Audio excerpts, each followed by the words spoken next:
Hello friends, this is Funz education. मैं आपका दोस्त आपका स्वागत करता हूं अपने इस यूट्यूब चैनल पर। दोस्तों, आज हम टीजीटी साइंस केमिस्ट्री में कार्बनिक अभिक्रियाओं के प्रकार इनके बारे में चर्चा करेंगे। कार्बनिक जो अभिक्रियाएं होती हैं चार प्रकार की: योगात्मक, प्रतिस्थापन, विलोपन और पुनर्विन्यास अभिक्रिया। ठीक है। योगात्मक अभिक्रिया में हम देखते हैं नाभिक स्नेही अभिक्रिया जो एल्डिहाइड तथा कीटोन्स देती हैं। ठीक है। सेकंड है इलेक्ट्रॉन स्नेही योगात्मक अभिक्रिया जो एल्कीन और एल्काइन देते हैं। फिर थर्ड है मुक्त मूलक योगात्मक अभिक्रिया, एल्कीन पर पैरॉक्साइड की उपस्थिति में HBr की अभिक्रिया।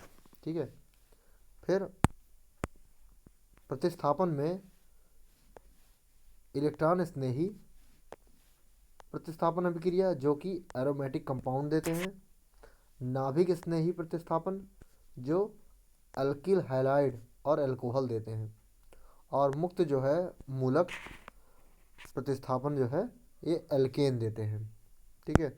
विलोपन अभिक्रिया में अल्फा विलोपन, बीटा विलोपन। बीटा विलोपन में क्या होता है, अल्कोहल का निर्जलीकरण और वी हाइड्रोहेलोजिनेशन इसका होता है अल्किल हैलाइड में। ठीक है। अब चौथा है पुनर्विन्यास अभिक्रिया। तो स्टार्ट करेंगे हम योगात्मक अभिक्रिया। योगात्मक अभिक्रिया में क्या होता है कि A एंड B जो है ये कंपाउंड बने हुए हैं। ठीक है। मिल करके उसमें X और Y, ठीक है, ये अटैक करते हैं। तो X और Y और AB ये कंबाइन करते हैं अपनी अपनी जगह पे। तो इस प्रकार की जो अभिक्रिया है वो योगात्मक अभिक्रिया कहलाएगी। ठीक है। अब इसमें पहला है नाभिक स्नेही योगात्मक अभिक्रिया, न्यूक्लियोफिलिक एडिशन रिएक्शन। ठीक है। तो वे योगात्मक अभिक्रियाएं जिसमें नाभिक स्नेही का आक्रमण होता है इलेक्ट्रॉन स्नेही से पहले, उसके हम NAR अभिक्रिया कहलाते हैं। ठीक है। जैसे यहाँ हमारा एक कंपाउंड है, यहाँ इलेक्ट्रोफाइल और न्यूक्लियोफाइल हैं, तो उनका अटैक जो है इलेक्ट्रोफाइल से अटैक होने से पहले न्यूक्लियोफाइल अटैक कर देता है। ठीक है। तो प्रोडक्ट ये बनाता है। क्रियाविधि आइए देखते हैं। हमारा ये यौगिक हो जाता है ये। ठीक है। इस पर जो न्यूक्लियोफिलिक जो होता है उसका अटैक तो वो स्लो होता है, जिससे मध्यवर्ती हमारा जो बनता है वो यानी इंटरमीडिएट वो अस्थाई होता है। ठीक है। अब जब बाद में इलेक्ट्रोफाइल जो है अटैक करता है तो ये हमारा मुख्य उत्पाद बनाता है। अगर हम पहले इसको अटैक करा देते हैं तो हमारा कार्ब धनायन बनता है जो कि अष्टक अपूर्ण होने के साथ अस्थाई होता है। ठीक है। यहाँ देखते हैं जो द्वितीय कोटि की अभिक्रिया है उसका रेट अगर देखा जाए तो K इंटू हमारा double bond C double bond O, ठीक है, इंटू न्यूक्लियोफिलिक यानी NU माइनस, ये द्वितीय कोटि की अभिक्रिया की दर है। आगे चलते हैं। इसकी जो क्रियाशीलता होती है ये प्रोपोर्शनली होती है कार्बन पर धनावेश कितना है। ठीक है। और यही क्रियाशीलता जो है प्रोपोर्शनली होती है इलेक्ट्रॉन स्नेहिता पर। क्रियाशीलता देखते हैं तो एक प्रेरणिक प्रभाव के अंतर्गत और एक त्रिविम प्रभाव के अंतर्गत। ठीक है। यहाँ देखते हैं यहाँ और यहाँ और यहाँ। ठीक है। अगर इस तरीके से देखा है यहाँ दोनों HH हैं, ठीक है, और पॉजिटिव है। ठीक है। यहाँ एक CH3 एक प्लस और ये हमारा एक ही H होता है यहाँ दोनों। ठीक है। तो अगर इस तरीके से अगर चलते हैं इस डायरेक्शन से तो इनके जो मेथिल का बढ़ रहा है। ठीक है। पहले यहाँ 0 था मेथिल, वहाँ मेथिल आया, फिर हाइड्रोजन हट गया, फिर यहाँ मेथिल एडिशन हुआ। तो जैसे हम इस साइड में बढ़ते हैं त्रिविम बाधा बढ़ रही है तो क्रियाशीलता घटेगी, यहाँ घटना चाहिए। ठीक है। क्योंकि जो क्रियाशीलता होती है वो इन्वर्सली होती है त्रिविम बाधा के। तो अगर एक घटेगा तो दूसरा बढ़ेगा। अगर त्रिविम बाधा बढ़ रही है, क्योंकि यहाँ त्रिविम बाधा बढ़ रही है, ठीक है, धीरे धीरे क्लाउड्स बढ़ रहे हैं CH3 के, तो जैसे जैसे त्रिम में बाधाएं बढ़ेंगी तो वैसे वैसे क्रियाशीलता घटेगी। आगे चलते हैं। यहाँ देखा जाए तो हमारा जो है ये आई प्लस आई इफेक्ट दर्शाता है, जिसके वजह से ये यहाँ धनावेश मिनिमम होगा। ठीक है। और यहाँ बेंजल डिहाइड में देखा जाए अनुनाद के कारण इसमें धनावेश में कमी होगी। ठीक है। तो अनुनाद के कारण एरोमेटिक एल्डिहाइड की क्रियाशीलता कम होती है। आगे चलते हैं। यहाँ अगर देखा जाए तो यहाँ देखा जाए तो ये EWG है। ठीक है। यहाँ एल्डिहाइड ग्रुप है जो कि पॉजिटिव में, तो इसका सबसे ज़्यादा होगा। क्यों? क्योंकि माइनस आई इफेक्ट है और माइनस एम इफेक्ट है, इसकी वजह से इसकी क्रियाशीलता अधिक होगी। और यहाँ अगर देखा जाए तो प्लस आई इफेक्ट और प्लस एम इफेक्ट है। ठीक है। यहाँ जो है हमारी क्रियाशीलता घट जाएगी। ठीक है। और यहाँ पॉजिटिव जो है वो भी घट जाएगा। आगे चलते हैं। यहाँ अगर देखा जाए हमारा NO2 ग्रुप जुड़ा है, जिसकी वजह से आई माइनस आई इफेक्ट होगा और प्लस एम इफेक्ट होगा। ठीक है। तो इसका जो है इसकी क्रियाशीलता अधिक होगी। और यहाँ जो है इसका देखा जाए तो पॉजिटिव जो है या माइनस हो रहा है और यहाँ CH3 जुड़ा हुआ है, तो यहाँ पॉजिटिव ई इफेक्ट होगा, पॉजिटिव आई इफेक्ट और प्लस एच इफेक्ट होगा। ठीक है। आगे चलते हैं। इलेक्ट्रॉन स्नेही योगात्मक यानी इलेक्ट्रोफाइल एडिशन रिएक्शन। ठीक है। तो अगर हम ये जो कंपाउंड हमारा है इसके साथ इलेक्ट्रोफाइल एंड न्यूक्लियोफाइल में इलेक्ट्रोफाइल जो है अटैक पहले कर रहा है, तो जो है इलेक्ट्रोफाइल यहाँ अटैक करेगा, न्यूक्लियोफाइल यहाँ अटैक करेगा। ठीक है।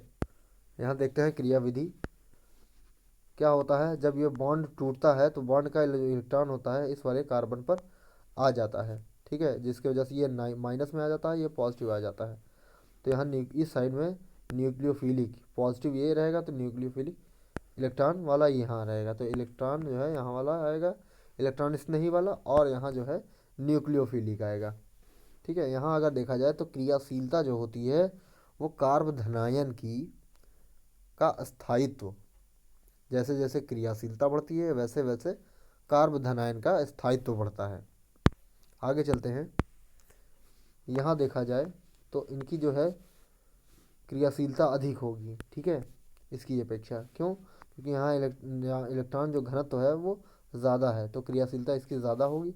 यहाँ इलेक्ट्रॉन घनत्व कम हो रहा है और क्रियाशीलता घटेगी। ठीक है। आगे चलते हैं। वह एल्कीन जो अधिक प्रतिस्थापी युक्त होती है जिसकी क्रियाशीलता अधिक होती है। ठीक है। अपवाद में अगर देखा जाए तो एल्कीन के हाइड्रोजनीकरण में कम प्रतिस्थापी युक्त एल्कीन अधिक क्रियाशील होती है। ठीक है। इसका अलग है, अपवाद है ये। आगे चलते हैं क्रियाशीलता। ठीक है। तो क्रियाशीलता में यहाँ इस तरीके से प्रतिस्थापी समूह अगर है बढ़ रहा है तो प्रतिस्थापी बढ़ने की वजह से उसकी क्रियाशीलता बढ़ती है। आगे चलते हैं। एल्कीन और एल्काइन में से एल्कीन की क्रियाशीलता EAR यानी इलेक्ट्रोफिलिक एडिशन रिएक्शन में अधिक होती है एल्कीन की, क्योंकि एल्कीन से बना जो कार्बधनायन होता है वो एल्काइन से बने कार्बधनायन की तुलना में अधिक स्थायी होता है। ठीक है। अब एल्कीन से अगर इलेक्ट्रोफिलिक ये अटैक कर रहा है तो यहाँ ये बन रहा है तो स्थायित्व इसकी ज़्यादा होगी, और जबकि एल्काइन का स्थायित्व इसका कम होगा। ठीक है। यहाँ अगर देखा जाए तो ये एल्काइन है, इसके साथ HBr का जो है कॉम्बिनेशन हो रहा है, तो Br इधर लगेगा, H जो है इधर लग जाएगा। ठीक है। यहाँ अगर देखा जाए तो जो है HBr यहाँ भी कॉम्बिनेशन हो रहा है, तो Br इधर की साइड लग जाएगा और ये हो जाएगा। आगे चलते हैं। यहाँ त्रिबंध पर HBr जुड़ने से अधिक स्थायी यौगिक का निर्माण होता है। क्यों होता है? क्योंकि यहाँ अनुनाद होता है। ठीक है। आगे चलते हैं। एल्किन पर HBr की अभिक्रिया हाइड्रोहेलोजिनेशन EAR यानी इलेक्ट्रोफाइल एडिशन रिएक्शन का उदाहरण है। यहाँ देखा जाए तो एक सममित एल्कीन है जिसमें HBr अटैक कर रहा है तो यहाँ बनाएगा ब्रोमो एथेन। ठीक है। अगर यदि जो है एल्कीन जो है असम्मित है तब ब्रोमीन जो माइनस है, ठीक है, वो द्विबंध के उस कार्बन पर जुड़ता है जहाँ हाइड्रोजन परमाणुओं की संख्या कम होती है। इस प्रकार इस जो नियम है इसको मार्कोनी काफ नियम कहते हैं। ठीक है। आगे चलते हैं। एग्जाम्पल नंबर फर्स्ट अगर देखा जाए यहाँ तो HBr है। ठीक है। HBr जब अटैक करता है तो पहला जो निम्न कंपाउंड होगा हमारा, ठीक है, निम्न उत्पाद जो मिलेगा वो हमारा 1 ब्रोमोप्रोपेन मिलेगा।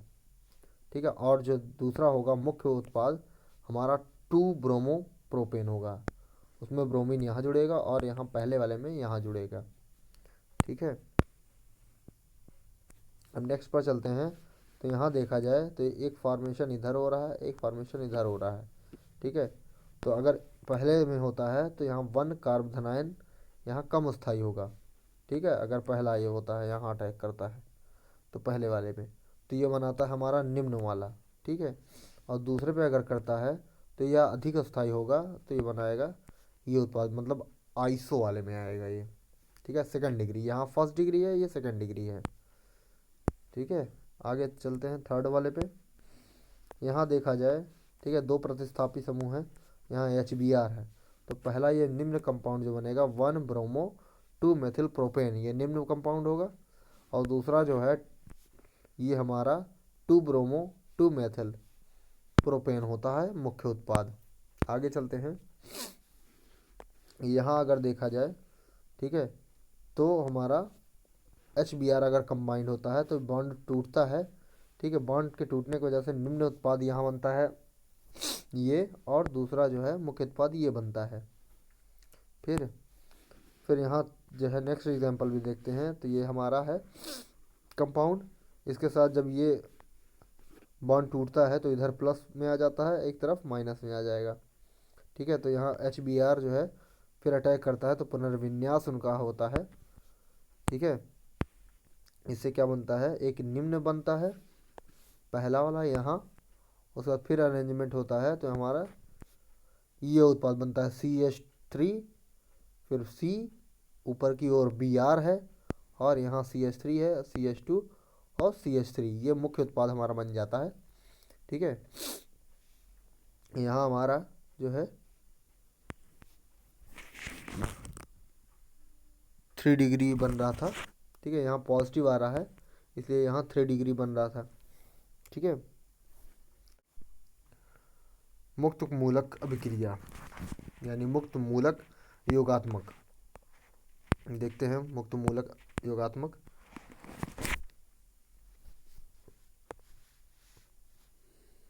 एल्कीन पर HBr की अभिक्रिया परऑक्साइड की उपस्थिति में करने पर अभिक्रिया मुक्त मूलक अभिक्रिया यानी मुक्त मूलक योगात्मक हो जाती है।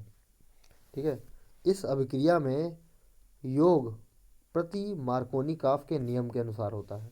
इस नियम में क्या होता है कि ब्रोमीन जो है द्विबंध के उस कार्बन पर जुड़ता है जहां हाइड्रोजन की संख्या अधिक होती है। ठीक है। इसे हम खैरस प्रभाव या परऑक्साइड प्रभाव भी कहते हैं। जैसे यहाँ देखा जाए तो यहाँ ब्रोमीन कहाँ जुड़ेगा, ब्रोमीन यहाँ जुड़ेगा, क्योंकि यहाँ जो है हमारा H का जो है, सॉरी, यहाँ H का, हाँ यहाँ ये तो मार्कोनिकॉफ रूल है, जहाँ कम होता है वहाँ ये एंटी मार्कोनिकॉफ है, तो इसलिए जहाँ अधिक होगा हाइड्रोजन का वहाँ जुड़ता है। ठीक है। तो ये हमारा मुख्य उत्पाद ये हो जाता है और निम्न उत्पाद ये हो जाता है। ठीक है। मार्कोनिकॉफ नीचे की ओर है। आगे चलते हैं क्रियाविधि पे। अगर हम ये देखते हैं तो यहाँ जो है HBr अटैक कर रहा है तो यहाँ बन रहा है मुक्त मूलक Br। ठीक है। तो जब ये अटैक करता है इस पर तो पहला उत्पाद जो बनाता है वो हमारा 1 डिग्री मुक्त मूलक कम स्थायी होता है, और दूसरा जो है सेकेंड डिग्री मुक्त मूलक अधिक स्थायी होता है। ठीक है। आगे चलते हैं इस पर। तो यहाँ अगर देखा जाए तो Br जो है यहाँ अटैक करेगा। ठीक है। ये हाइड्रोजन पेरोक्साइड की उपस्थिति में एंटी मार्कोनिकॉफ रूल के हिसाब से ये बनाएगा। और दूसरा जो है, अगर ये देखा जाए तो ये मार्कोनिकॉफ के रूल के हिसाब से यहाँ ये बनाएगा। ठीक है, आगे चलते हैं इस वाले पर। तो अगर ये देखा जाए इस पर, HBr अटैक करता है मार्कोनिकॉफ रूल से तो ये बनाता है। ठीक है, यहाँ देखते हैं प्रति मार्कोनिकॉफ का नियम केवल HBr पर लागू होता है, HCl या HI पर नहीं, क्योंकि HBr में H और Br की जो विद्युत ऋणताएं हैं वो लगभग समान होती हैं, अतः समांश बंध विखंडन से मुक्त मूलक बनते हैं। ठीक है, आगे चलते हैं। HI में भी समांश बंध विखंडन होता है, परंतु I का आकार बड़ा होने की वजह से यह I2 में बदल जाता है। और HCl में H और Cl की विद्युत ऋणताओं के अंतर अधिक होने के कारण ये विषमांश बंध विखंडन होता है, जिसमें मुक्त मूलक नहीं बनते हैं। ठीक है, इसी वजह से इसमें HCl में आयनिक बंध होता है। ओके फ्रेंड्स, वीडियो कैसा लगा कमेंट सेक्शन में ज़रूर बताएं। अच्छा लगा हो तो लाइक सब्सक्राइब भी ज़रूर करें। लाइक सब्सक्राइब करने के बाद आप बेल आइकन को प्रेस करना ना भूलें, जिससे मेरे वीडियो की नोटिफिकेशन आप तक पहुंचती रहे। फिर मिलेंगे नेक्स्ट टॉपिक में, तब तक के लिए मुझे आज्ञा दीजिए। नमस्कार।